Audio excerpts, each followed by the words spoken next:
हिंदू शास्त्रों में विवाह के लिए सही जीवन साथी चुनने के संबंध में कई मार्गदर्शन दिए गए हैं। विशेष रूप से मनुस्मृति, गरुड़ पुराण और अन्य ग्रंथों में बताया गया है कि किन गुणों वाली स्त्रियों और पुरुषों से विवाह नहीं करना चाहिए। ये शिक्षाएं नैतिक, सामाजिक और धार्मिक दृष्टि से दी गई हैं। ऐसी स्त्री से विवाह नहीं करना चाहिए।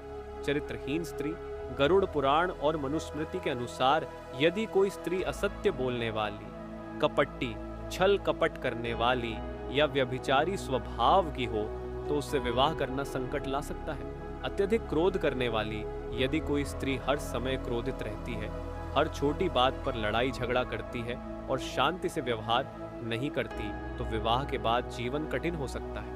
बीमार या अत्यधिक अशक्त स्त्री, कुछ शास्त्रों में कहा गया है कि यदि कोई स्त्री जन्मजात गंभीर बीमारी से ग्रस्त हो तो उससे विवाह करना उचित नहीं माना गया, क्योंकि इससे भविष्य में संतानोत्पत्ति और पारिवारिक जीवन प्रभावित हो सकता है। अत्यधिक लोभी या खर्चीली स्त्री, यदि कोई स्त्री धन संपत्ति में अधिक रुचि रखती है और बिना सोचे समझे खर्च करने वाली हो तो वह गृहस्थ जीवन में अस्थिरता ला सकती है।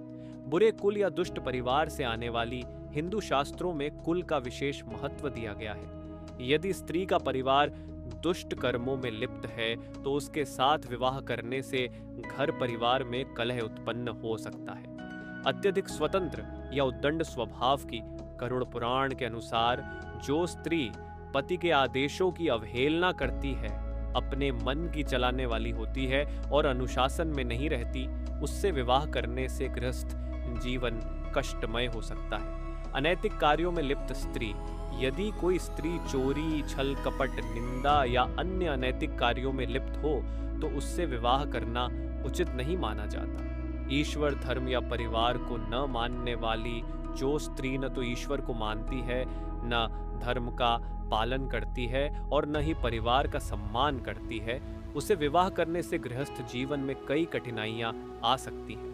निष्कर्ष, ये शास्त्रीय सिद्धांत उस समय की सामाजिक व्यवस्था को ध्यान में रखकर बनाए गए थे।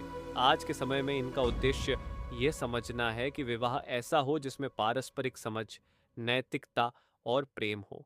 सही जीवन साथी चुनते समय चरित्र, विचारधारा, संस्कार और पारिवारिक पृष्ठभूमि को ध्यान में रखना चाहिए ताकि वैवाहिक जीवन सुखद और सफल हो सके।